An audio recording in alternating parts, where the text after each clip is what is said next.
Rahul Gandhi vote चोरी चिल्लाते रह गए और कांग्रेस के भीतर ही वोट चोरी हो गई। ईवीएम हैक होने का आरोप लगा चुकी कांग्रेस से शशि थरूर ही हैक होते हुए दिखाई दे रहे हैं, क्योंकि शशि थरूर ने फिर एक बार मोदी की जमकर तारीफ की है, जिसके बाद थरूर को लेकर कांग्रेस के कई नेताओं ने जमकर थरूर के खिलाफ बोला है।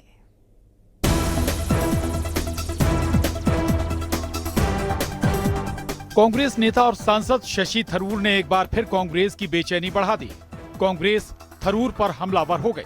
प्रधानमंत्री मंच से बोल रहे हैं और उनकी बात पर तालियां बज रही हैं और ताली बजाने वालों में कांग्रेस के सांसद शशि थरूर भी हैं। ये तस्वीर रामनाथ गोयनका लेक्चर की है, जिसमें प्रधानमंत्री मोदी ने प्रमुख वक्ता के रूप में भाग लिया। कार्यक्रम में राजनीतिक दलों के साथ ही देश के कई विशिष्ट लोग शामिल हुए। जाहिर है प्रधानमंत्री की बातों पर थरूर की ये ताली कांग्रेस को तो अच्छी नहीं लगी होगी, लेकिन कांग्रेस को इससे भी ज्यादा बुरा ये लगा कि थरूर ने सिर्फ ताली ही नहीं बजाई, बल्कि अपने एक्स अकाउंट पर प्रधानमंत्री के इस स्पीच की जमकर तारीफ भी कर दी। शशि थरूर ने अपने इस लंबे पोस्ट में प्रधानमंत्री की तारीफ में बहुत कुछ लिखा और अपनी पोस्ट को खत्म करते हुए लिखा कि कुल मिलाकर प्रधानमंत्री के संबोधन में आर्थिक दृष्टिकोण भी था और सांस्कृतिक आह्वान भी। एक अपील कि भारत प्रगति के लिए बेचैन रहे। तेज बुखार खांसी के बावजूद कार्यक्रम में शामिल होकर अच्छा लगा। दरअसल थरूर पर कांग्रेस के नेताओं की नाराजगी की एक बड़ी वजह यह भी है कि थरूर प्रधानमंत्री मोदी के जिस स्पीच की खुले दिल से तारीफ कर रहे हैं, उसी स्पीच में प्रधानमंत्री ने कई बार कांग्रेस की नीतियों की आलोचना भी की और कहा कि मौजूदा कांग्रेस मुस्लिम लीग माओवादी कांग्रेस बन गई है। कांग्रेस में ये उतना ही सक्रिय होता जा रहा था। आप भी जानते हैं, बीते 5 दशकों तक देश का करीब करीब हर बड़ा राज्य माओवादी आतंक की चपेट में रहा और मैं आज पूरी जिम्मेदारी से कहूंगा कि मुस्लिम लीगी माओवादी कांग्रेस अपने स्वार्थ में देश हित को तिलांजलि दे चुकी है। आज की मुस्लिम लीगी माओवादी कांग्रेस देश की एकता के सामने बहुत बड़ा खतरा बनती जा रही है। मीडिया के कुछ मोदी प्रेमियों ने फिर से ये कहना शुरू किया है, भाजपा मोदी हमेशा 24/7 इलेक्शन बोर्ड में ही रहते हैं।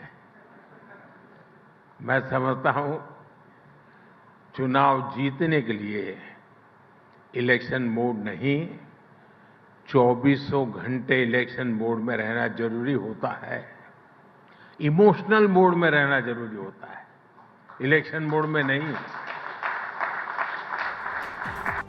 दरअसल ये पहला मौका नहीं है जब थरूर की वजह से कांग्रेस को बैकफुट पर आना पड़ा।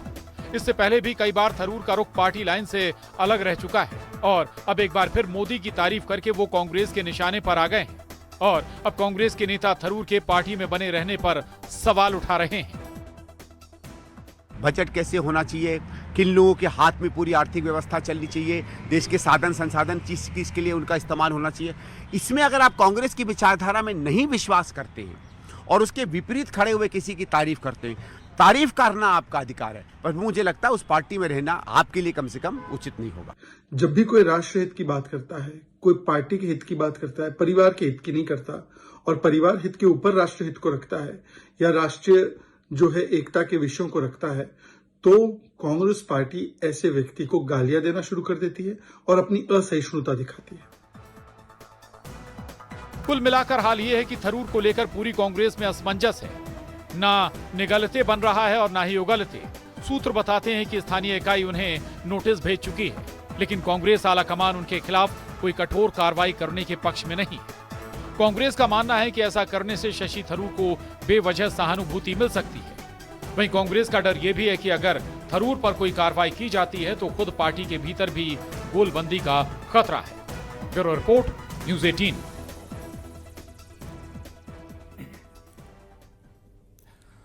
देश की चुनाव प्रक्रिया पर सवाल उठाने को लेकर कांग्रेस और राहुल गांधी पर अब तक का सबसे बड़ा और संगठित हमला हुआ है। देश भर के 272 रिटायर्ड जज, आईएएस, आईएफएस और सैन्य अधिकारियों ने एक खुला लेटर जारी करके राहुल गांधी और कांग्रेस की कड़ी आलोचना की है। आरोप लगाया है कि कांग्रेस संवैधानिक संस्थाओं की विश्वसनीयता को नुकसान पहुंचा रही है।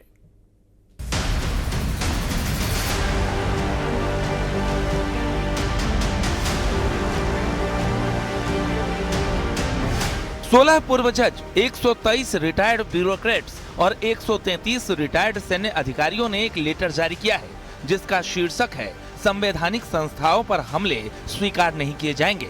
और इस लेटर में कांग्रेस पार्टी पर सीधा आरोप है कि उसके नेता लगातार चुनाव आयोग की साख को कमजोर करने की कोशिश कर रहे हैं, जिससे लोकतंत्र में अनावश्यक अविश्वास पैदा हो रहा है।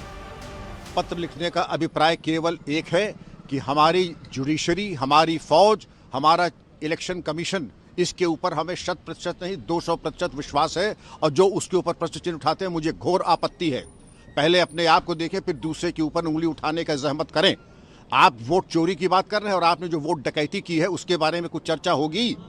वोट डकैती की है, और अगर हमारे घर में घुसपैठिया है उसकी हम जांच कर रहे हैं SIR के अंतर्गत, उसमें आपको क्या दिक्कत हो रही है? इस प्रक्रिया का विरोध कोई सिरफिरा ही कर सकता है, क्योंकि जो भाषा बोली जा रही है कि हम एटम बम फोड़ देंगे, हम हाइड्रोजन बम फोड़ देंगे, ये भाषा भी बमों वाली भाषा आतंकी ही बोलते हैं।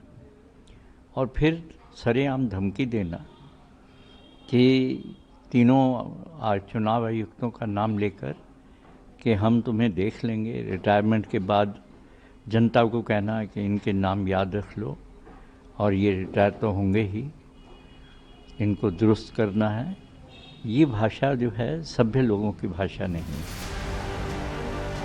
दरअसल पिछले कुछ महीनों में राहुल गांधी ने चुनाव आयोग पर वोट चोरी के आरोपों की झड़ी लगा दी है। उन्होंने आयोग को मोदी सरकार की बी टीम भी कहा था और बीजेपी के साथ वोट चोरी करने का आरोप लगाया था। इस मामले पर सियासत जारी है।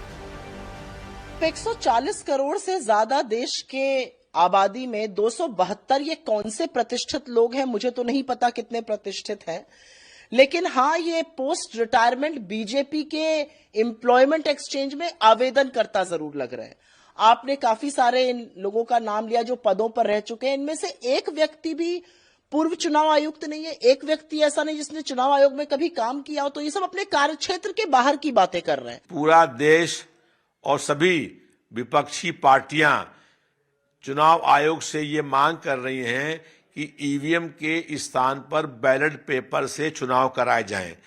पूरे दुनिया में किसी भी कंट्री में ईवीएम से चुनाव नहीं होते हैं। Rahul Gandhi LOP leader of opposition नहीं, लीडर ऑफ प्रोपेगेंडा है, और इसीलिए भारत की संवैधानिक संस्थाओं के खिलाफ जिस प्रकार की सुपारी लेकर वो लगातार हमला बोलते हैं, और केवल देश में नहीं बल्कि विदेश में भी जाकर कभी भारत की संप्रभुता के खिलाफ, कभी मोदी और बीजेपी विरोध में कहना कि हम भारत के स्टेट के खिलाफ लड़ रहे हैं, कभी भारत के लोकतांत्रिक ढांचे और इंस्टीट्यूशंस के खिलाफ जो है झूठ उगलना। इसी तरह के आरोपों के जवाब में अब देश के पूर्व जज और नौकरशाह मैदान में उतर आए हैं। लेटर की बड़ी बातों पर नजर डालें तो उसमें लिखा गया है कि सेना, न्यायपालिका और संसद पर सवाल उठाए गए। अब चुनाव आयोग को निशाना बनाया जा रहा है। ये एक खतरनाक चलन बन गया। बेबुनियाद हमले लोकतंत्र के लिए नुकसानदायक, चुनावी हार छिपाने के लिए संस्थाओं पर हमला, जीतने पर चुनाव आयोग पर कोई आरोप नहीं लगता। फर्जी वोटर को बाहर करना सुरक्षा लोकतंत्र के लिए जरूरी। ये पहली बार नहीं जब रिटायर्ड अधिकारियों का ऐसा बड़ा समूह एक साथ किसी राजनीतिक दल के खिलाफ खुलकर सामने आया हो। इस बार पूरा हमला विपक्ष पर है। अब सवाल है कि क्या ये आरोप लोकतंत्र को मजबूत करने की कोशिश है या संस्थाओं को कमजोर करने की साजिश। Bureau report, news 18।